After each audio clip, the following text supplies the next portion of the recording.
गुरु प्यारी साध संगत जी, मैं विनोद जो लंदन इंग्लैंड में रहता हूँ और आवाज़ के माध्यम से आप सबसे जुड़ा हुआ हूँ। आज पूज्य मनीष शाह जी द्वारा लिखित ग्रंथ सच्चा संत या फ़कीर में फरमाए गए वचन आपकी सेवा में पेश करने जा रहा हूँ और उम्मीद करता हूँ कि सभी भाई बहन इन्हें गौर से सुने और इन वचनों को अपने जीवन में उतारने की कोशिश करें। सो पेश है पूज्य मनीष साहब जी के वचन और आज कल से आगे। संतों के निंदकों की दशा। संतों का निंदक सीधा नरकों को जाता है। इसके बारे में महात्मा रविदास जी फरमाते हैं कि संतों का निंदक यदि 68 तीर्थों का स्नान भी कराए और 12 सिले भी यानी कि शिवलिंग भी पूज ले और लोगों के लिए कुएं भी खुदवा दे तो भी ये सब काम व्यर्थ जाते हैं और साधु का निंदक कभी मुक्त नहीं हो सकता, ज़रूर नरकों को जाएगा।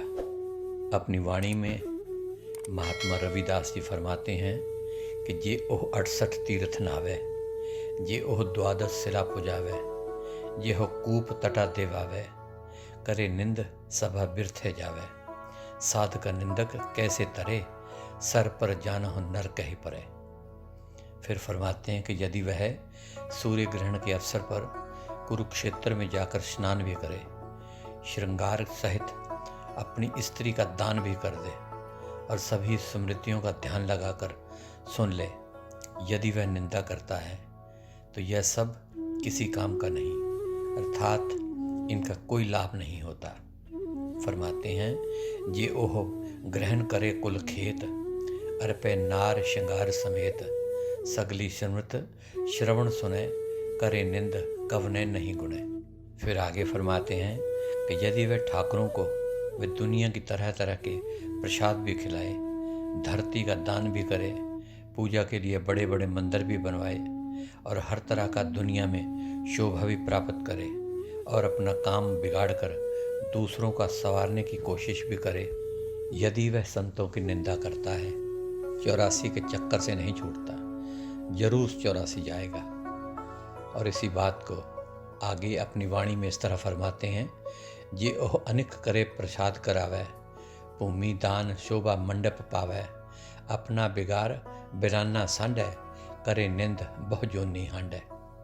फिर आगे उपदेश देते हैं कि ऐ संसारियों, तुम संतों की निंदा क्यों करते हो? निंदा करने वालों का हाल संतों ने खूब देखा है, वे सीधे नरकों को जाते हैं। रविदास जी अपनी वाणी में आखिर में यूं फरमाते हैं, निंदा कहा करहो संसारा, निंदक का प्रगट पाहारा, निंदक सोध सोध विचार्या, कहो रविदास पापी नरक सिधार्या। संतों की शरण। किसी की शरण में आने का तात्पर्य यह है कि अपने आप को पूर्ण तौर पर उसके हवाले कर देना और अपनी मर्जी को उसकी मर्जी पर छोड़ देना। इस बात को 5वीं पातशाही गुरु अर्जन साहब जी इस तरह फरमाते हैं कि अजीब, अगर तू अपने मन के नाम के रंग में रंगना चाहता है तो तू अपनी सब अकलें और चतुराइयाँ छोड़कर संतों की शरण ग्रहण कर और उनका दास बन जा। अपने आप को उनके समर्पित कर दे, उनकी रज़ा में राज़ी रहना सीख ले। यह उत्तम साधन और उत्तम से उत्तम उपाय है, उत्तम से उत्तम गुण है और सरल से सरल तरीका, जिसके द्वारा तू सब बंधनों से मुक्त हो सकता है और मालिक की प्राप्ति कर सकता है। और वाणी में गुरु साहब इस तरह फरमाते हैं कि संतां की होए दासरी, एहो अचारा सिखरी, सगल गुणा गुण उत्तमो, परता दूर न पेखरी, एह मन सुंदर अपना, हरि नाम मजीठे रंगरी, त्याग सियाणप चातरी, तू जान गोपाला संगरी। तीसरी पातशाही गुरु अमरदास जी इस तरह फरमाते हैं कि हरि का संत सतगुरु और सतपुरुष का रूप है और जो उसकी बात सुनता है उसका मुख सतगुरु के बोलने का आला है। फरमाते हैं कि प्रभु जी बसै साध की रसना। फिर फरमाते हैं कि जो उनके वचनों पर फूल चढ़ाता है वह ही मुक्ति को प्राप्त होता है। फिर अपनी वाणी में इस तरह बयान करते हैं कि हरि का संत सतगुरु सतपुरखा, जो बोले हर हर बाणी, जो जो कहे सुने सो मुक्ता, हम तिसके सद कुर्बानी।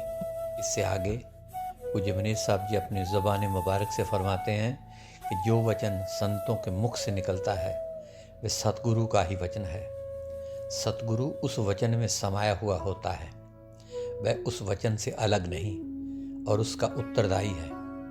उनका वचन शिष्य के हृदय का उभार है, जिसमें सतगुरु की सत्य और जीवन रव यानी कि धारा भरी हुई है।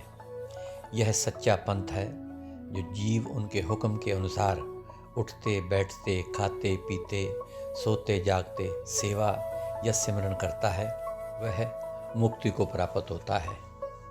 चौथी पातशाही श्री गुरु रामदास जी अपनी वाणी में इस बात को इस तरह बयान करते हैं, खड़े खड़ोए बैठत उठत मारक पंथ ध्यावोगे, सतगुरु वचन वचन है सतगुरु, पांदर मुक्ति जनावोगे।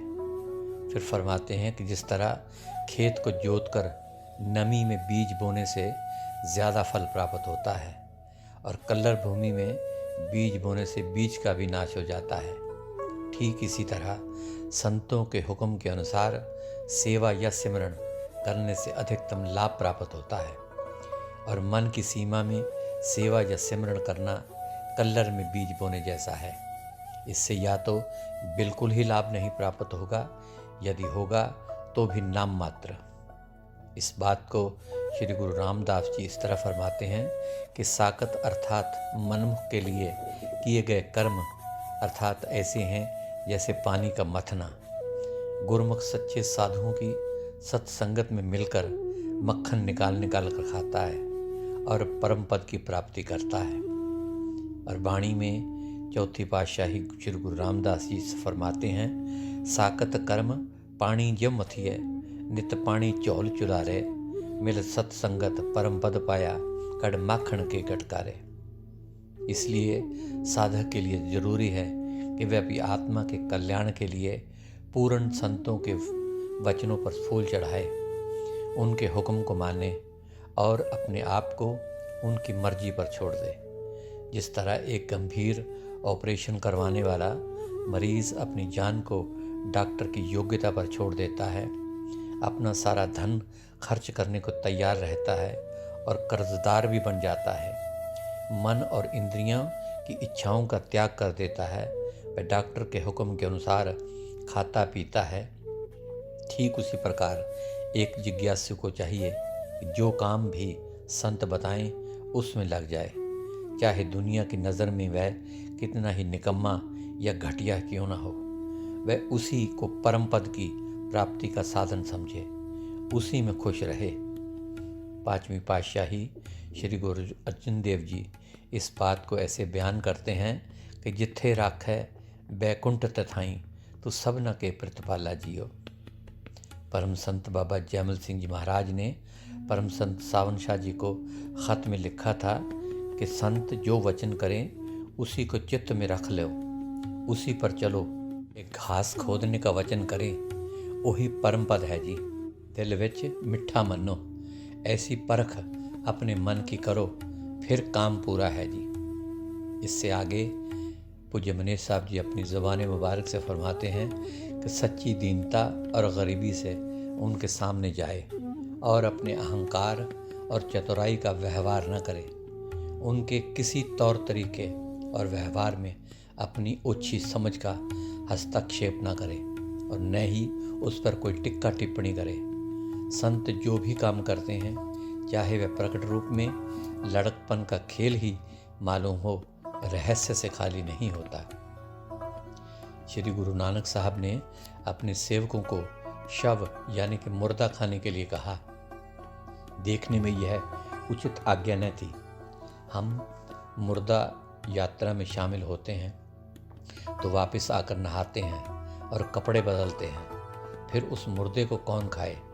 सब सेवक भाग गए। एक भाई लैणा जी यानी कि गुरु अंगद साहब जी रह गए और मुर्दे को चारों तरफ घूम कर देखते रहे।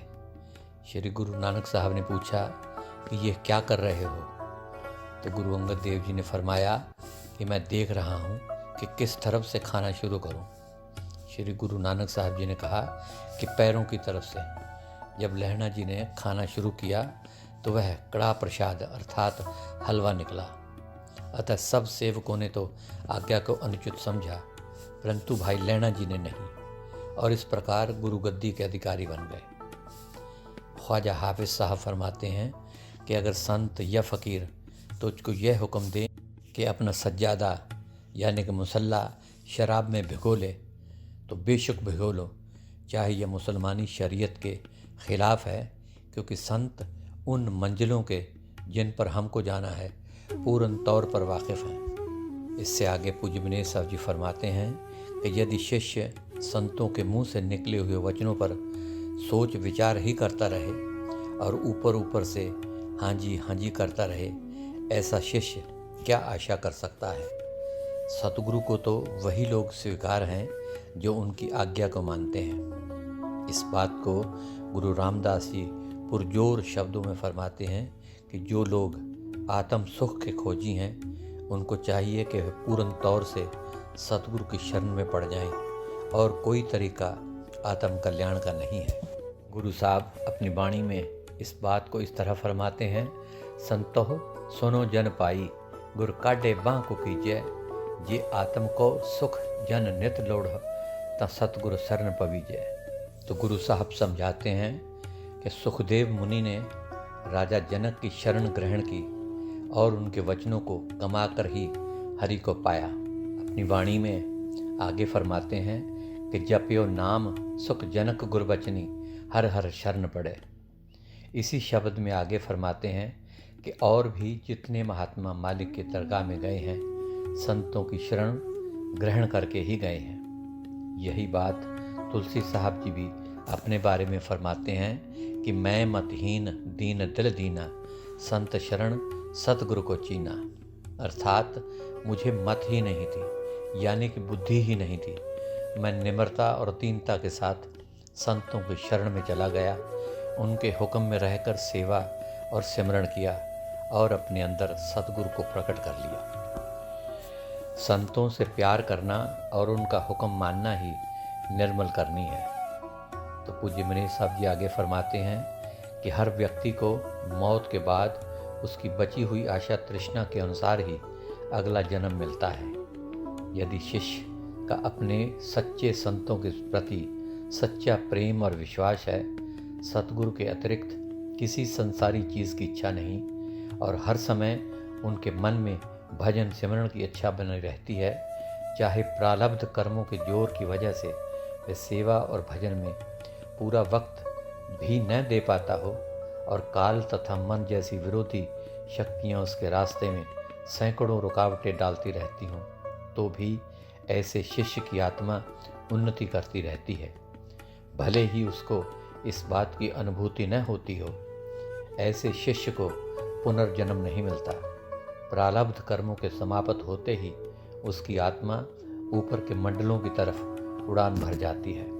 फिर आगे किसी मंडल में बैठाकर सतगुरु उसके भजन में कमी की पूर्ति करवा लेता है और धीरे धीरे धुरधाम पहुंचा देता है। वचन परम संत सावन शाह जी फरमाते हैं कि हम तो ये कहते हैं कि अगर आप अधिक मेहनत नहीं कर सकते तो अपने महात्मा या गुरमुख के लिए प्रेम पैदा कीजिए। अगर आप संत या गुरमुख से वास्तव में प्रेम करते हैं तो आप सोते जागते उन्हीं का चिंतन करते रहेंगे। फिर मृत्यु के बाद आप कहाँ जा सकते हैं? जहाँ आशा तहाँ वासा, यही हमारे शास्त्रों का कथन है। पांचवीं पातशाही गुरु अर्जन साहब जी फरमाते हैं कि जो आदमी पूर्ण विश्वास से मालिक या सतगुरु का आसरा रखता है, उसके संतों से प्रेम करता है और उनके हुक्म का दिल में विशेष रूप से ध्यान रखता है, ऐसा शिष्य बहुत जल्दी उन्नति कर जाता है। उसके सब इरादे पूरे हो जाते हैं। यही नहीं कि वह जो मांगता है केवल वही मिलता है, बल्कि उसने जरा सा ख्याल किया नहीं कि वह पूरा हुआ नहीं। पांचवी पातशाही गुरु अर्जन देव जी अपनी वाणी में इस बात को इस तरह बयान करते हैं, शरण आवे पार ब्रह्म की ता फिर काहे चूरै, चरण सेव संत साध के सगल मनोरथ पूरे। चौथी पातशाही श्री गुरु रामदास जी फरमाते हैं कि जो लोग मालिक के प्यारे संतों की संगति बार बार करते हैं और उनका संतों से प्रेम बढ़ता जाता है और जो पूर्ण श्रद्धा के साथ उनके वचनों को सत्य करके मानते हैं, ऐसे जीव मालिक के अत्यंत प्यारे बन जाते हैं।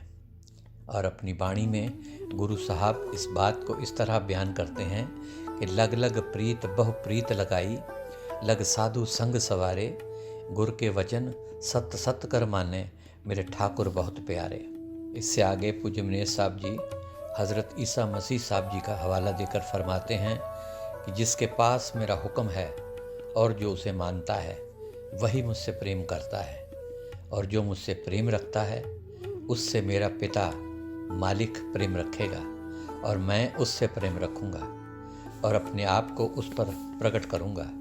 अर्थात जो शिष्य संतों से प्यार करता है और उनकी आज्ञा को प्रेम से अमल में लाता है, वह जरूर आंतरिक मंजिलों पर चढ़ाई करेगा और अपने संतों को अंदर नूरी स्वरूप में यानी कि रेडिएंट फॉर्म में देखेगा। सब भक्तियों के करने का यही मूल उद्देश्य है।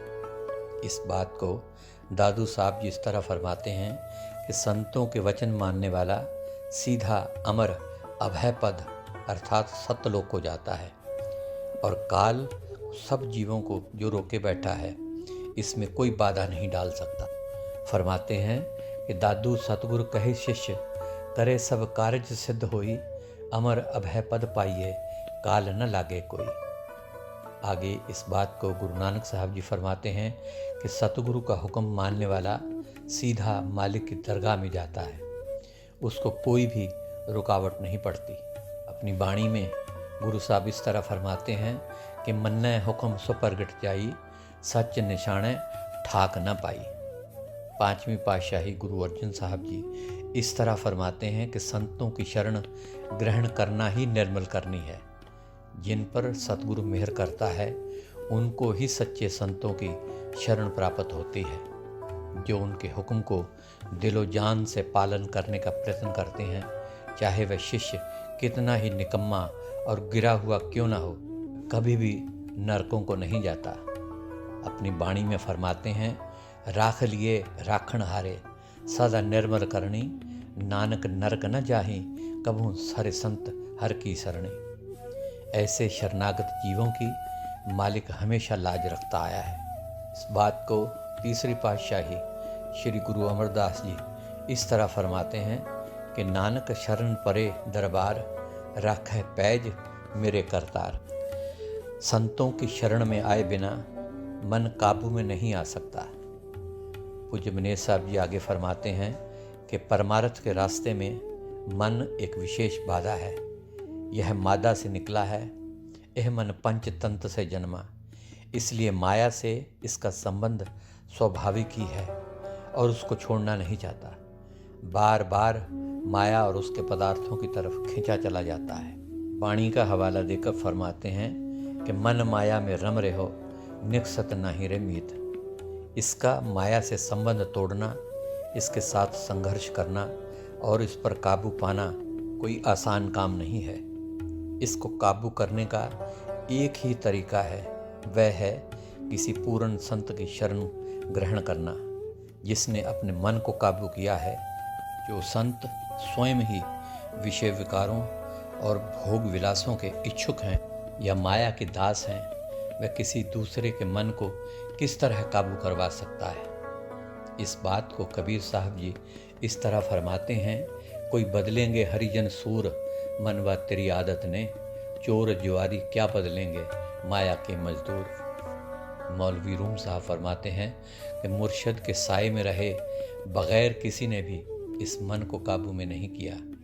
उस मुर्शद का पल्ला मजबूती से पकड़ जिसने मन को मार लिया है, और जहाँ तक हो सके उससे मुंह न मोड़ना, उसकी शरण से दूर न होना और पुरुषार्थ करते रहना। अल्लाह इससे बेहतर जानता है और वह मेहर करेगा।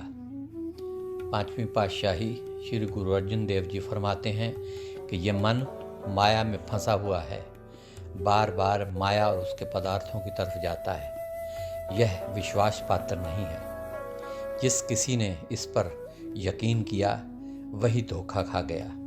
इसने ऋषियों, मुनियों तथा तपस्वियों को अपने जाल में फंसाकर उनके द्वारा किए गए बड़े बड़े जपों, तपों और भक्तियों के फल एक क्षण में बर्बाद कर दिए और उन सारे साधकों को नरकों का अधिकारी बना दिया। इसके काबू करने का सिर्फ और सिर्फ एक ही उपाय है, और वह है कि किसी कामल संत की शरण को ग्रहण करना और उनकी आज्ञा में रहना। फरमाते हैं कि जैसे एक गधे की पिछाड़ी तब खोलते हैं जब उसके ऊपर खूब बोझ लाद दिया हो, वरना वह दुलत्ती ही मारता रहता है। इसी तरह इस मन पर भी संतों का हुक्म रहे। उनका हुक्म मन के सिर पर लदा रहे। उनके वचन से एक क्षण भर के लिए भी परे न हो, वरना काम क्रोध के वश में होकर यह भी गधे की तरह खरमस्तियाँ करता रहेगा।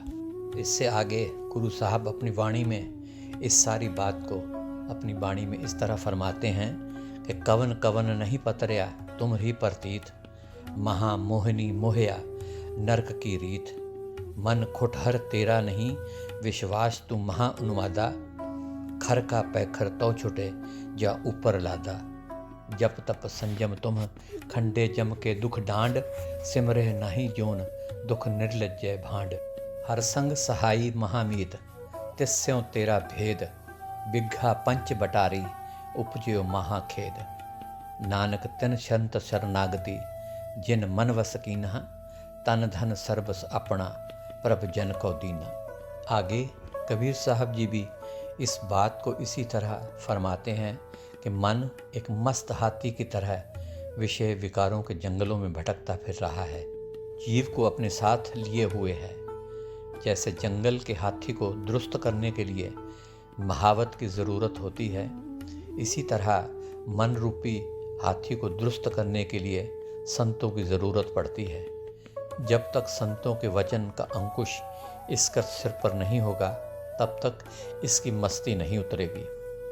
फरमाते हैं, काया बन में बसत मन कुंचर में मंत, अंकुश ज्ञान रतन का फेरे दे दें संत। इससे आगे कबीर साहब फिर फरमाते हैं कि कबीर काया कजली बन भया मन कुंचर मैं मंत, अंकुश ज्ञान रतन है खेवट बिरला संत। सो गुरु प्यारी साध संगत जी, आज के लिए इतना ही।